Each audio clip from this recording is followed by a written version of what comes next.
আরে আমারে কোন জায়গায় তরবারি লাগাবা? এই তোমরা কি ইমানদার নাই?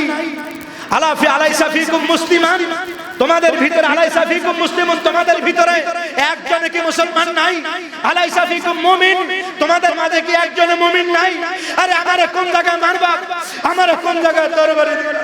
এই শরীরের এমন জায়গা নাই যেই জায়গায় রাসূলুল্লাহর চুমা লাগে নাই, যেই জায়গায় নবীর চুমা লাগে নাই, যেই জায়গায় নবীর চুমা লাগে নাই। এই বডির ভিতরে আমার কোনো জায়গা নাই যেখানে হযরত আলী চুমা না দিয়েছে। এই শরীরে এমন জায়গা নাই যেখানে খাতুনে জান্নাত ফাতেমা চুমা না দিয়েছে। রহমতের নবী যেখানে চুমা দেয়, রহমতের নবীর ছোঁয়া যেই জায়গায় লাগে ওইটা জাহান্নামের আগুনে জ্বলে না। কাজে আমার শরীরে পুরা বডির ভিতরে রহমাতুল লিল আলামিনের ছোঁয়া লাগা আছে, রহমতের নবীর দুই ঠোঁটের বরকত লাগা আছে। এই শরীরের কোন জায়গায় তোমরা তরবারি মারবি? এই শরীরের কোন জায়গায় তোমরা তীর মারবা? সামান্য পরিমাণ মায়া লাগে না? সামান্য পরিমাণ নবী পরিবারের প্রতি কি দয়া লাগে না? তিনি বারবার এভাবে কেঁদেছেন, বারবার এভাবে তিনি ডেকেছেন, একজন মানুষও সাড়া দেয় নাই। সম্মানিত হাজিরিন, জালালউদ্দিন সুয়ুতী রাহমাতুল্লাহ আলাইহি বলেছেন, এটাই প্রমাণ করে দিয়েছে ওই কারবালার ময়দানে ওই 22,000-এর কাফেলা একজনেরও ঈমান ছিল না, সবগুলো সেদিন বেঈমান হয়ে গেছে। আওয়াজ করে বল আল্লাহু আকবার। দুনিয়া না আমার, এজন্য ইমাম আহমদ ইবনে হাম্বল বলেন, আরে আমার হুসাইনও কম দামি নয়, জোরে কর সুবহানাল্লাহ। এজন্য হুজুর বলে যে হুসাইনুন সিবতুম মিনাল আসবাব, হুসাইন আমার নারীদের সেরা নাতি, নাতিদের সেরা নাতি। এ খবরদার পৃথিবীর মানুষ, ওয়ালা সিলমুল লিমান সালামতুম ওয়া হারবুল লিমান হারাবতুম।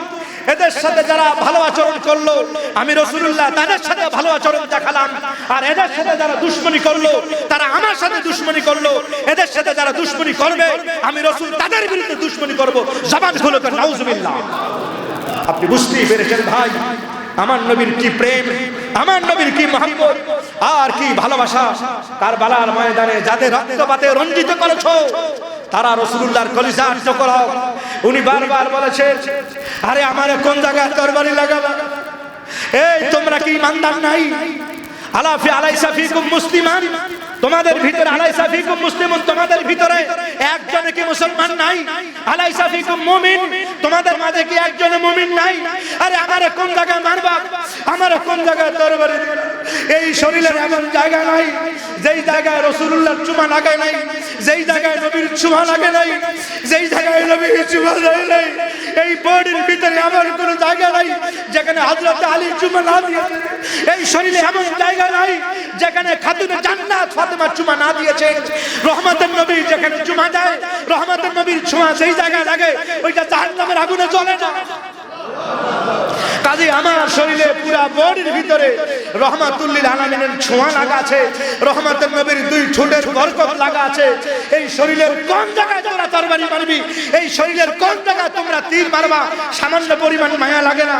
সামান্য পরিমাণ নবী পরিবারের প্রতি কি দয়া লাগে না? তিনি বারবার এভাবে কেঁদেছেন, বারবার এভাবে তিনি ডেকেছেন, একজন মানুষও সাড়া দেয় নাই। সম্মানিত হাজিরিন, জালালউদ্দিন সুয়ুতী রাহমাতুল্লাহ আলাইহি বলেছেন, এটাই প্রমাণ করে দিয়েছে ওই কারবালার ময়দানে একজনেরও ঈমান ছিল না, সবগুলো সেদিন বেঈমান হয়ে গেছে। আওয়াজ করে বল আল্লাহু আকবার। এজন্য ইমাম আহমদ ইবনে হাম্বল, অভিভাবক আমি আমার আলীকে তার জন্য অভিভাবক বানায়া দিলাম। সুবহানাল্লাহ। আমি যার মাওলা আমার আলী তার মাওলা। নবী আমার এমন জ্ঞান হযরত আলীকে দিয়েছেন, নবী আমার বলেছেন, ও আল্লাহর বান্দাগণ, আনা মাদিনাতুল ইলমি ওয়া আলিয়ুন বাবুহা। আল্লাহর হাবিব পাক বলেছেন, আমি হলাম এলেমের শহর, আমার এই এলেমের শহরে ঢোকার জন্য একটা দরজা দরকার, আর এই দরজাটাই হলো আমার আলী। সুবহানাল্লাহ। ও ভাইয়ের আমার, এত দাম আমার নবী দিয়েছেন। আসাদুল্লাহিল গালিব, আল্লাহ পাকের পক্ষ থেকে উপাধি এসেছে আল্লাহর সিংহ, আল্লাহর সিংহ যাকে বলা হয় তিনি হলো হযরতে আলী। ও ভাই, নবী আমার হযরতে আলীকে ডাকলেন আমার আহলে বায়েতের 1 নম্বর সদস্য আমার আলী। জোরে বলো সুবহানাল্লাহ। দুই নম্বর মা ফাতেমা রাদিয়াল্লাহু তাআলা আনহাকে আমার নবী ডাকলেন, নবী আমার বললেন ফাতেমা কে রে? আন সাইদ খুদরি রাদিয়াল্লাহু তাআলা আনহু قال رسول الله صلى الله عليه وسلم فاطمه بدعه مني من اذاها فقد اذاني من اذاها فقد اذاني وفي روايه من اغضبها فقد اغضبني رواه مسلم او كما قال عليه السلام। জবানটা খুলে আওয়াজ করে বলে আল্লাহু আকবার। আল্লাহর হাবিবে পাক হায়াতুন নবী আমার নূর নবী পাক বলেছেন ফাতেমা কে রে? ফাতেমা আমার কলিজার টুকরা। সুবহানাল্লাহ। ফাতেমা হলো আমার কলিজার টুকরা। মান্না জাহা ফাকাদাদানি। যেদিন হযরত আলীর হাতে আমার নবী মা ফাতেমাকে উঠাইয়া দেন, বিয়ের জন্য বহু সাহাবীরাই প্রস্তাব দিয়েছেন, কারো কোনো আওয়াজ নাই। আমার নবী কারোটাকে কোনো সাড়াও দেয় নাই। সবাই প্রস্তাব দিয়েছেন, রাজার ছেলেরা প্রস্তাব দিয়েছেন, মন্ত্রীর ছেলেরা প্রস্তাব দিয়েছেন, মক্কা মদিনা আরবের ধনী ধনী লোকেরা প্রস্তাব দিয়েছেন। আমার নবী কারোটাকে কোনো সাড়া দেন নাই। হযরতে আলী মন বেজার করে এই পথ দিয়া যায়। আবু বকর ডেকে আলী, এই আলী, এই দাঁড়াও। হযরতে আবু বকর ডাকলেন, আলী দাঁড়ালেন, আর কানের কাছে জড়িয়ে ধরে বললেন ভাইরে খবর পাও নাই? ফাতেমার বিয়ের জন্য রাজার ছেলেরা প্রস্তাব দিয়েছেন, ফাতেমার বিয়ের জন্য জমিদারের ছেলেরা প্রস্তাব দিয়েছেন, বহু সাহাবীরা প্রস্তাব দিয়েছেন। ফাতেমা হলো সাইয়্যিদা নিসাই আহলিল জান্নাহ। নবী আমার বলেছেন ফাতেমা সাইয়্যিদাতুন নিসাই আহলিল জান্নাহ। জান্নাতে যত রমণীরা জান্নাতি হবে, যত মহিলারা জান্নাতি হবে, সব মহিলাদের জান্নাতি সরদার তিনি হলো ফাতেমা। নবীর কলিজার টুকরা ফাতেমা হলো জান্নাতি রমণীর সরদারিনী। আবু বকর ডেকে বললেন আলী রে, আমি তোমাকে বলি নবীর সামনে দাও আর একটা প্রস্তাব দিয়া দাও। হযরত আলী আবু বকরকে জড়িয়ে ধরে চোখের পানি ছেড়ে কাঁদে আর বলে আবু বকর আপনি তো জানেন এই মদিনা আমার টাকা নাই। আরে আমার কোনো টাকাও নাই, আমার কোনো ঘর নাই, আমার বাড়িও নাই। মদিনা নবীর দরবারে এসেছি, আমার নবী আমার এক জায়গায় থাকার জায়গা দিয়েছেন। খাবার আসলে খাবার খাই, না আসলে না খাইয়া ঘুমাই। কোথায় আমি আলী ঠিকানা নাই। আর ফাতেমা হলো আমার নবীর কলিজার টুকরা, আমার নবীর দুলালি। আরে আলীর এই সাহস, হযরত আলী নবীর সামনে গেল, ফাতেমার কথাটা কেমনে বলি? না না, এই সাহস আমার নাই। মদিনায় হযরত আলী আসলে হযরত ওমরের সাথে দেখা হয়। ওমর জড়িয়ে ধরে কান্দে আর কয় ভাই আলী, রাজার ছেলেদের প্রস্তাবে আমার নবী কোনো কথা বলে নাই, জমিদারের ছেলেদের প্রস্তাবে আমার নবী সাড়া দেয় নাই। হযরত ওমর আলীকে বলতেছে ভাই রে আলী, আমি তোমাকে বলবার চাই আমার নবী মনে হয় একটা প্রস্তাবের অপেক্ষায় আছেন। নবী একটা প্রস্তাব। হযরত আলীকে কি প্রস্তাব? হযরত ওমর আলীর জড়িয়ে ধরে হযরত ওমর কই ভাই রে ভাই, আমার মন বলে আল্লাহর হাবিবে পাক একজনের প্রস্তাবের জন্য আমার নবী মনে হয় অপেক্ষায়। আর আমি বলি সেই প্রস্তাবটা যার পক্ষ থেকে যাওয়া দরকার এই মানুষটাই হলো হযরতে আলী। হযরত আলী বলে না না ভাই, ওমরে পাওয়ার আমার নাই, এই মর্যাদা আমার নাই। নবীর কাছে আমি ফাতেমার ব্যাপারে প্রস্তাব দিই, আল্লাহর কসম আমি যদি প্রস্তাব দেই আর যদি নাকচ করে দেয়, চিরচিরের জন্য আমি নবীর দরবার থেকে মাহরুম হয়ে যাব। রহমতের নবীর দরবার থেকে আমি আজ বিতাড়িত হয়ে যাব। নবী আমার উপরে রাগ করবেন, ইতিহাসের খাতায় কলঙ্ক হয়ে যাবে যে রহমতের নবীর কাছে হযরত আলী প্রস্তাব দিয়েছেন আর নবী আলীর প্রস্তাব গ্রহণ করেন নাই। কিয়ামত পর্যন্ত হাজী সাহেবরা পড়বে, কিয়ামত পর্যন্ত মাওলানা বুখারী শরীফ পড়বে, সহিহ মুসলিম হাদিস শরীফের কিতাবগুলো পড়বে, আর ইতিহাসের কিতাব পড়বে। আর আমার নাম যখন আসবে তারা সবাই আমাকে ধিক্কার দিবে, নবীর মেয়ের প্রস্তাব দেয়, সবাই আমাকে ধিক্কার দিবে, কলঙ্ক হবে আমার। হযরত ওমর বলে না রে ভাই, আমার মন বলে নবী মনে হয় তোমার প্রস্তাবের অপেক্ষায়। ও ভাই, হযরতে আলী আমার নবীর কাছে প্রস্তাব দেয়। নবী পাকের কাছে হযরত আলী, ইয়া রাসূলুল্লাহ কিছু বলবো? নবী, আলী কি বলবা? সামনে আসো। হযরত আলী লজ্জায় পেছনে সরে, না এমনিতে আসছে ইয়া রাসূলুল্লাহ। হযরত আলী লজ্জায় সরে দৌড় মেরে পালিয়ে গেছেন, আর কিছু বলেন নাই। একবার দুইবার তিনবার আমার নবীর কাছে যখন বারবার হযরত আলী আসেন, হযরতে আলীর অবস্থা বুঝে আমার নবী মনের খবরটা জানে, এটাকে আরবি ভাষায় ইলমে গায়েব বলা হয়। নবী আমার বললেন, আলী কিছু বলবা মনে হয়? আমি বড় বিপাকে আছি। হযরতে আলী বলেন, কোন বিষয়টা নিয়ে রাসূলুল্লাহ? নবী আমার বললেন, ও আলী, তুমি কি জানো না আমার মেয়ে ফাতেমাকে বিয়ে দিব, আর সেই জন্য বহু রাজা বাদশার ছেলেদের প্রস্তাব, অনেকের প্রস্তাব, এই সাহাবী ও মুক্তাবি আউস কাজরাতের লোকেদের প্রস্তাব, মক্কার লোকেরা প্রস্তাব দিয়েছে, আনসাররা প্রস্তাব দিয়েছে, মুহাজিররাও প্রস্তাব দিয়েছে, ও অনেকে প্রস্তাব দিতেছে, আর অনেকে প্রস্তাব দিবে, অনেকের প্রস্তাব আসতেছে। হযরতে আলী কয়, এই তো সুযোগ যায়, এই সুযোগে আমি কথাটা বলে ফেলি। অনেকে প্রস্তাব দিতেছে। হযরত আলী বললেন, ইয়া রাসূলুল্লাহ, ইয়া হাবিবাল্লাহ, এই সব প্রস্তাবকারী যারা আছে তাদের নামের সাথে আরো একজনের প্রস্তাবটা আমার জানা আছে। হযরতে আলী বললেন, ইয়া রাসূলুল্লাহ, এই সব প্রস্তাবকারীদের কাতারে আরেকজন আছে, তার নাম হযরতে আলী। এই কথাটা বলে হযরত আলী একটা দৌড়।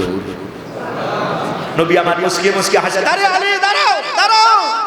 হযরত আলী দৌড় মেরেছে, আমার নবীও দৌড়ায়া আমার নবী ঘরে যায়। ঘরে দেখা ফাতেমা, এ মা ফাতেমা, ফাতেমা, আর জোরে বল আল্লাহু আকবার। আমার নবীর ঘরে যেন আনন্দের বন্যা বহে গেছে। রহমতের নবী ঘরে আসতেছে, পূর্ণিমার চাঁদ যেন ঘরে বিকিরণ করছে। নবী আমার কয়, ফাতেমা ফাতেমা, আম্মা ফাতেমা, ফাতেমা দৌড়ে আসেন, কি ব্যাপার বাবা জান? নবী আমার বলেন, পায়ালাইছি আইসা গেছে। আরে যেই প্রস্তাবের অপেক্ষায়, প্রস্তাব তো এসে গেছে। ও ভাই, যাই হোক, অনেক লম্বা কথা আমি বুঝাবার চাই। যেদিন আমার নবী ফাতেমাকে হযরত আলীর হাতে তুলে দেয়, নবী আমার আলীর হাতে তুলে দিয়া বলে, আলী, যার হাতে যাকে আমি তোমার হাতে তুলে দিলাম, ফাতিমাতু বাদআতুম মিন্নি মান আযাহা ফাকাদ আগাদানি ওয়া মান আগদাবাহা ফাকাদ আগদাবানি। নবী আমার বলেছেন, ও আলী, আমি যারে তোমার হাতে তুলে দিলাম সাধারণ কেউ নয়, শুধু তোমার স্ত্রী হিসাবে নয়, একজন মেয়ে হিসাবে নয়, একজন কন্যা হিসাবেও নয়। শুনে করে হযরতে আলী, আমি তোমার হাতে তুলে দিলাম বাদাতুম মিন্নি, আমি রাসূলুল্লাহর কলিজার টুকরা হলো আমার ফাতেমা। সুবহানাল্লাহ। আকাতাতুম মিন্নি ফাতেমাতু কাসাদুম মিন জাসাদি, আরে ফাতেমা হলো আমার শরীরের একটা অংশ। জোরে বল সুবহানাল্লাহ। এরপরে আমার নবী বলেন, মান আযাহা ফাকাদ আযানি, মান আযাহা ফাকাদ আযানি, মান আযাহা। নবী আমার বলল, যে আমার ফাতেমার কষ্ট দিয়েছে, সে ফাতেমার পিঠ মোবারক এখানে এইভাবে রাখেন, আমার হোসাইন যতক্ষণ স্বেচ্ছায় না নামবে তার আগ পর্যন্ত আপনি নামাবেন না। নবীও ভালোবাসা দেখাইছেন। সুবহানাল্লাহ। নেমাল ফারাসে হাজা, নেমাল ফারাসে হাজা। হযরতে ওমর ঘর থেকে বের হয়েছেন, মদিনাতে যাবেন। সুবহানাল্লাহ। এই ফাঁকে দিয়ে হযরত ইমাম হাসান হোসেন দৌড়ায়া নবী পাকের বাড়িতে আসতেন। ইমাম হুসাইন আমার নবীকে দেখতেছেন, নবী আমার মদিনার মসজিদের আঙিনায় আছে। ইমাম হুসাইন আমার নবীকে দেখে বলে, নানাজি নানাজি। নবী আমার বলেন, কি রে নানা? নবী আমার কোলে নিলেন। কোলে নেওয়ার পর ইমাম হুসাইন কয়, না না না, কোলে নয়, একটু ঘোড়ায় চড়ব। নবী আমার বলেন, কিছুক্ষণ পর আজান হয়ে যাবে, দূর দারাজ থেকে আমার সাহাবারা আসবে নামাজ পড়ার জন্য, আমি কোনো একজন সাহাবীর ঘোড়ায় তোমার উঠাইয়া দিব। হযরত ইমাম হোসেন কয়, না না, সেই ঘোড়া নয়, আরেকটা ঘোড়া আছে, যেই ঘোড়ায় আমার চড়তে বড় ভালো লাগে। নবী আমার বললেন, ডানে বামে তাকে। কয় না, এখানে তো কোনো ঘোড়া নাই। কয় না, আছে আছে নানাজি আছে। নবী আমার কয়, কি রে নানা, কই ঘোড়া? কই কই, আমি তো কোনো ঘোড়া দেখবার পাচ্ছি না। ইমাম হুসাইন কয়, না না, তুমি এখানে আসো। আমার নবীর এবার আপনি এবার দুই হাত দেন, সামনে দুই হাতটা বাড়াইয়া দেন। এবার আমার নবী দুই হাঁটু গেড়ে দেয়, আর আমার নবী দুই হাত সামনে বাড়াইয়া দেয়। ইমাম হোসেন পেছন থেকে দৌড়াইয়া লাফ মেরে আমার নবীর কাঁধে পিঠে উঠে যায়। এবার এটা নবীর দুই কান ধরে এভাবে কয়, না না, আমি ডান কান দিলে আপনি ডানে ঘুরবেন, বাম কান টান দিলে আপনি বামে ঘুরবেন। ও ভাই, যেই নবীরে ইমানের সাথে দেখলে দোজখ হারাম হয়ে যায়, কুল খায় না। যেই নবীর প্রেমে আল্লাহ পাক বানিয়ে দিয়েছেন, সেই নবীর পিঠে উঠে কয়, এটা হলো আমার সবচেয়ে বড় দামি ঘোড়া। আমার নবী ইমাম হোসাইনের ঘোড়ায় একবার ডানে নেয়, আবার আমার নবী বামে নেয়। ও ভাই, নবী দীর্ঘ সময় ইমাম হোসাইনকে আমার নবীর পিঠ মোবারক উঠে তিনি ঘোড়ার মতো চড়াইয়া দেয়। এই ফাঁক দিয়ে হযরত ওমর তিনিও মসজিদায়, হযরত ওমর আয়েশা মুস্কি মুস্কি হাসেন। সুবহানাল্লাহ। হযরত ওমর সহিহ হাদিস শরীফ আছে, হযরত ওমর মুসলিম শরীফের আছে। হযরত ওমর বলল, নেমাল ফারসি তাহাতাহুমা, নেমাল ফারসি তাহাতাহুমা। হাসানও আছে, হুসাইনও আছে, অন্য রাওয়ায়াত আছে নেমাল ফারসি হাযা। হযরতে ওমর তিনি বলতেছেন, আহা কত দামি ঘোড়া, নীল আকাশের নিচে জমিনের উপরে এর চেয়ে দামি ঘোড়া আর হয় না। জবান খুলে বল আল্লাহু আকবার। আল্লাহর হাবিবে পাক হযরত ওমরের আওয়াজটা শুনে আমার নবী ওমরের দিকে এভাবে তাকায় আর বলে, ওমর ও ওমর, শুধু ঘোড়াটাই দেখলা দামি, ঘোড়াটার উপরে, ঘোড়ার উপরে সুবহানাল্লাহ, লা ইলাহা, শুধু ঘোড়াটাই নয়, ঘোড়ার উপরে যেই মানুষটি বসে আছে ওমর, এই মানুষটিও কম দামি নয়। এই জন্য হযরত ইমাম হোসাইন কয় না, নবীর সাথে কথা খালি কাটাকাটি। কয় কি ব্যাপার এত কাটাকাটি করে? কয় কেন? আমি একটা হিসাব করে দেখছি, নানা কন্ত দেখি আপনি দামি না আমি দামি। নবী আমার কয় মানে এটা আমার কয় না আপনি কম। নবী কয় কেন তুমি কম? আচ্ছা কম দেখি আপনাকে বুঝাইতাছি, আমি সবচেয়ে বেশি দামি, আমি আপনার থেকে দামি। সুবহানাল্লাহ, ছোট্ট মানুষ। নবী আমার কয় কেমনে? আচ্ছা আপনি কোন তো, আপনার দাদার নাম কি? আপনার দাদা আপনার বাবার নাম কি? নবী আমার কয় আমার বাবার নাম হলো আব্দুল্লাহ। এবার হযরতে হোসাইন কয় না, আপনার বাবার নাম আব্দুল্লাহ। আপনার বাবার আল্লাহ কি কিছু উপাধি দিছিনি? কয় না। আপনি কি জানেননি আমার বাবার নাম কি? নবী আমার কয় বলো। আমার বাবার নাম হলো হযরত আলী, যাকে আমার আল্লাহ কয় আসাদুল্লাহ। জবান খুলে কয় সুবহানাল্লাহ। কাজে আপনার বাবা থেকে আমার বাবা বেশি দামি। এবার ইমাম হোসাইন কয় নানাজি আপনার মায়ের নাম কি? নবী আমার বললেন আমার মায়ের নাম হলো আমেনা। এবার আমার নবীরে হোসেন কয় আপনার মা কি জান্নাতি যুবতীর সরদারিনী? কয় না। আমার মায়ের চেনেন? আমার মায়ের নাম হলো ফাতেমাতুজ জোহরা, যিনি জান্নাতি সমস্ত রমণীদের সরদারিনী। আপনার মা কোথায় আর আমার মা কত উপরে? জবান খুলে কর আল্লাহু আকবার। এবার ইমাম হোসেন কয় ইয়া রাসূলুল্লাহ,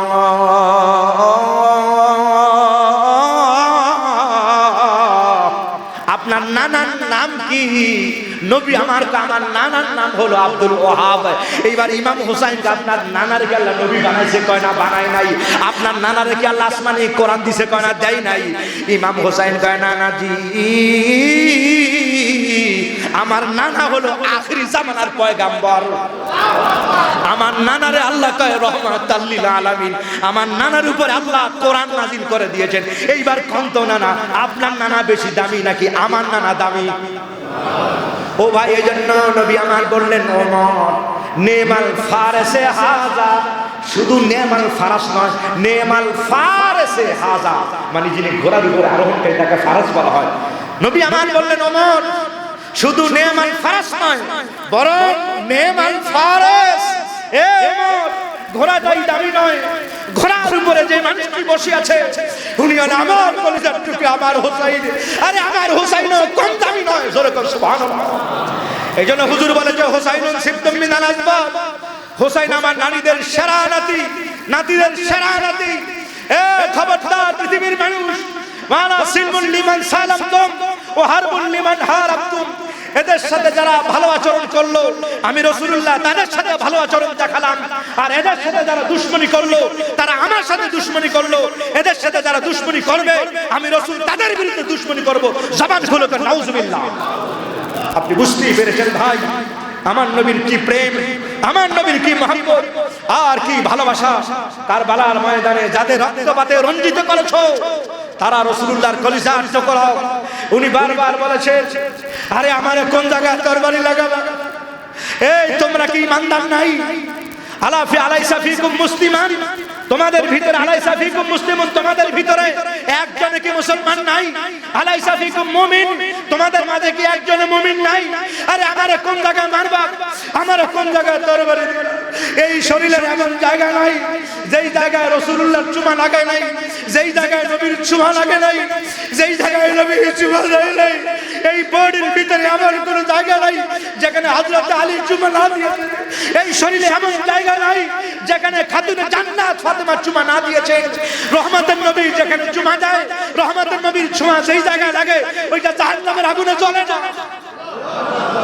কাজে আমার শরীরে পুরা বডির ভিতরে রহমাতুল লিল আলামিনের ছোঁয়া লাগা আছে, রহমতের নবীর দুই ঠোঁটের বরকত লাগা আছে।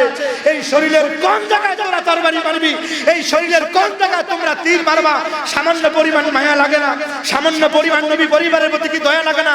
তিনি বারবার এভাবে কেঁদেছেন, বারবার এভাবে তিনি ডেকেছেন, একজন মানুষও সাড়া দেয় নাই। সম্মানিত হাজিরিন, জালালউদ্দিন সুয়ুতী রাহমাতুল্লাহ আলাইহি বলেছেন, এটাই প্রমাণ করে দিয়েছে একজনেরও ঈমান ছিল না, সবগুলো সেদিন বেঈমান হয়ে গেছে। আওয়াজ করে বল আল্লাহু আকবার। এইজন্য ইমাম আহমদ ইবনে হাম্বল বলেন, ইয়াজিদ দুষ্ট কাফের, উবাইদুল্লাহ বিন জিয়াদ কাফের, আর সে নিঃসন্দেহে কাফের, তার কাফের হওয়ার কোনো দলিল লাগবে না। নবীর কলিজার টুকরাকে যখন আঘাতের চিন্তা করেছে তখনই সে কাফের হয়ে গেছে।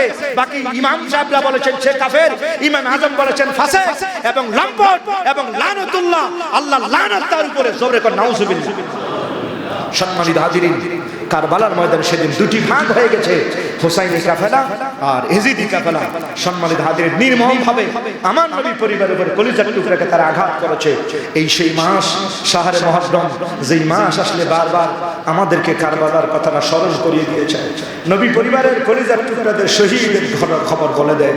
সম্মানিত হাজিরিন, নবী পাক বলেছেন, এদেরকে যদি ভালোবাসো আমাকে তুমি ভালোবাসবা, এদের ভালোবাসা হলো আমাকে ভালোবাসা। কাজে নবীর ভালোবাসার মানদণ্ডটাই হলো ইমাম হোসাইন হাসানকে ভালোবাসা। এদেরকে আমরা ভালোবাসবো। সম্মানিত হাজিরিন, দুইটি রোজা আমরা রাখবো, 9 তারিখ এবং 10 তারিখ। মুহররমের রোজা হলো রমজানের পর সবচেয়ে বেশি দামি রোজা হলো শাহরে মুহররমের রোজা। রাসূল কারীম সরকারে দোয়া বলেছেন, যে ব্যক্তি মুহররম মাসে রোজা রাখবে, আইনি আহতাসিবু আলাল্লাহি আইয়ুকাফিরা সানাতাল মাজিয়া, যে ব্যক্তি মুহররমের রোজা রাখবে আল্লাহ পাক তার পূর্বের 1 বছরের গুনাহ মাফ করে দিবে। জোরে কোন সুবহানাল্লাহ। সম্মানিত হাজিরিন, তো মুহররমের রোজা দুইটি রাখতে হয়, যেহেতু ইহুদি সম্প্রদায় রাখতে এই রোজাটা। নবী পাক সাল্লাল্লাহু আলাইহি ওয়াসাল্লাম আমরা বেশি হকদার মুসানবী আমরা রোজা রাখবো এই 10 তারিখ, 9 তারিখ এবং 10 তারিখ দুইটি রোজা রাখবেন। তার মানে হলো বৃহস্পতিবার 9 তারিখ দিবাগত রাত্রে হলো আশুরার রাত, বরকতময় রজনী, বৃহস্পতিবার এবং শুক্রবার এই দুইটি রোজা রাখবেন। 9 এবং 10 তারিখের রোজা রাখবেন, কমপক্ষে 1 বছরের গুনাহ মাফ। যেরকম সুবহানাল্লাহ। মহিলাদেরকে বাড়িতে বলে দিবেন 9 তারিখ সৌদি প্রতি বছর আমরা যেইভাবে নবী প্রেমের ভালোবাসার জীবিত একটি আশুরা পালন করি, এই বছর একটু হলো সংযুক্ত আকারে হলো আমাদের আশুরাটা পালন করা ইমানি দায়িত্ব। কথা কন না, ঠিক না ঠিক ভাই? জোরাজোরি করবো না। অনেক টাকা দিয়েছেন 4th তলার কাজের জন্য, রড সিমেন্টের জন্য, জানালার জন্য। তা আমরা একটু যদি অনুষ্ঠানটা করতে কিছু খরচ আছে, তাবারকার আছে, ব্যয়বহুল। সম্মানিত হাজিরিন, ভাই আসেন ভাই একটা